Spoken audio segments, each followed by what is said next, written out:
এমন কঠিন হবে সেদিনের ভয়াবহ অবস্থা। দুনিয়াতে আমরা দেখেছি নেতার জন্য কর্মীরা পাগল হয়ে যায়, জীবন দেয়। কথা বলেন না কেন, ঠিক কিনা বেটা? মৃত্যু মুখে নিজের জীবনকে ঠেলে দে, তাও চায় নেতার কথা মানতে। এটা আমাদের দুনিয়ার চিত্রের কথা বলছে। নেতার পক্ষ নিয়ে শর্টগান হাতে নিয়ে গোলাগুলি করেছে, কেউ আবার মারা গেছে। কেন? নেতা বলেছে তাই। আমি আপনাদেরকে সচেতন করে বলছি যে নেতার জন্য জীবন দিচ্ছেন এই নেতাও আপনার আমার জন্য আসবে না। এই নেতা তো দুনিয়াতেই কাজে আসে না, বিপদে পড়লে নিজে প্রাইভেট জেট দিয়ে ভাগে। কথা বলেন না কেন? প্রাইভেট বিমানে ঢেকে যায়, কর্মীর খোঁজ খবর নেওয়ার তার সময় নেই। এটা বাস্তবতা। ইন্না কওমি ইত্তাখাযু হাযাল কুরআনা মাহজুরা। কিয়ামতের সেদিন এত ভয়াবহ হবে। বাবা কাজে আসবে না, মা কাজে আসবে না, ছেলে কাজে আসবে না, মেয়ে কাজে আসবে না, বন্ধু বান্ধব কাজে আসবে না, নেতা কর্মীও কাজে আসবে।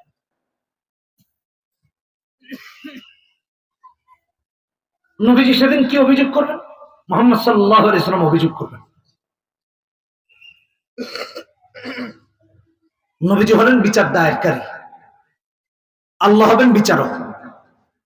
আর দোষী যারা, তারা আমাদের মাঝে থেকে একটা গোষ্ঠী হবে যারা দুনিয়াতে 50 বছর বেঁচেছে, 30 বছর বেঁচেছে, 40 বছর বেঁচেছে, 60, 70, 80 বছর বেঁচেছে, কিন্তু একটা দিন কোরআন পড়ে নাই, কোরআন বুঝে নাই, চেষ্টাও করে নাই, কোরআনের সাথে কোনো সম্পর্ক নাই। ওরাই হবে সেদিন আসা। ভালো করে কথাগুলো বুঝি।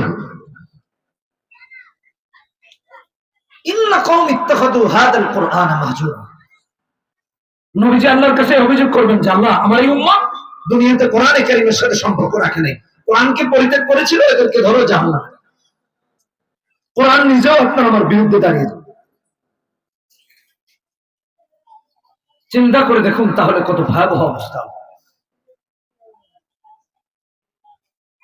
16টি বছর এই মাদ্রাসা আপনাকে আমাকে এই মেসেজ দিয়ে যাচ্ছে যে কোরআন পড়ো, কোরআন শেখো, সন্তানকে শেখাও, নিজে শেখো, একটা প্রজন্ম তৈরি করো কোরআনের ধারক বাহক। কথা বলুন, ঠিক কিনা বেঠিক? এই জন্য এই খেদমত মাদ্রাসা করে যাচ্ছে। আমাদের দেশে বা পৃথিবীতে যত জায়গায় এই মাদ্রাসাগুলো প্রতিষ্ঠিত হয়েছে, এই জন্যই প্রতিষ্ঠিত হয়েছে যেন এলাকায় একজন মানুষ, একজন নবীজির উম্মত এমন না থাকে কিয়ামতের দিন সেই বিচারের কাঠগড়ায় দাঁড়াতে হয়। একজন রাসূলুল্লাহর উম্মত যেন এমন না থাকে।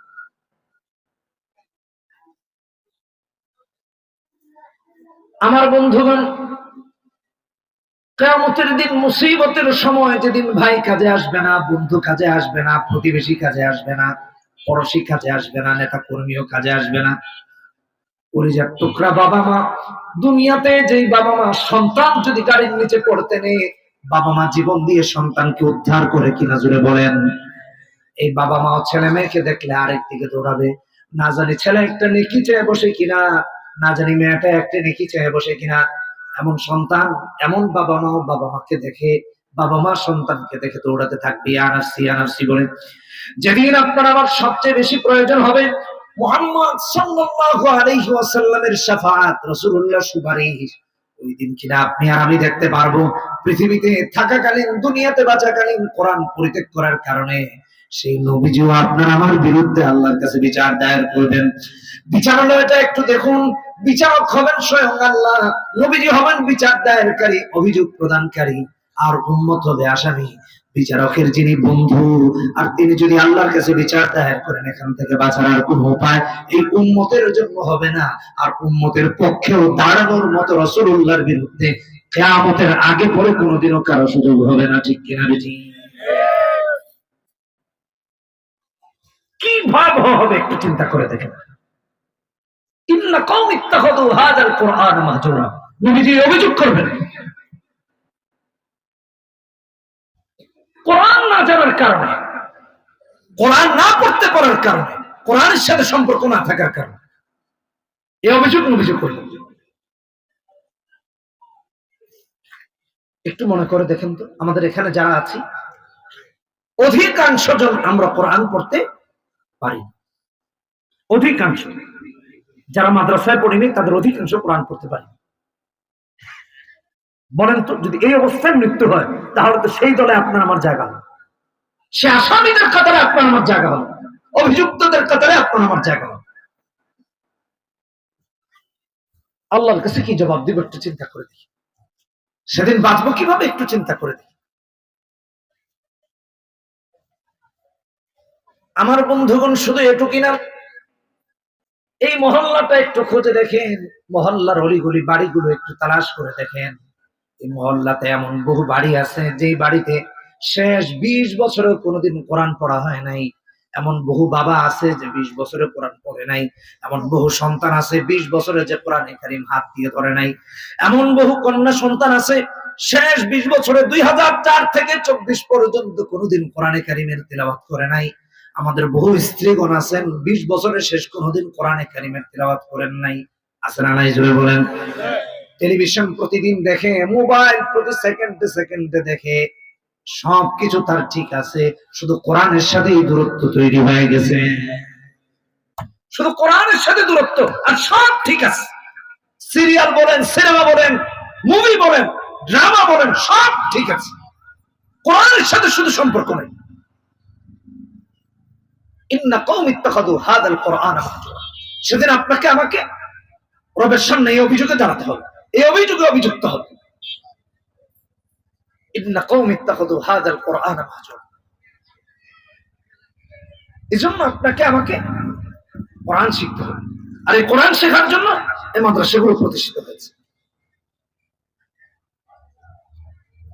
বন্ধুগণ আমার, কোরআনে কারীম কেন শিখবো, কেন পড়বো?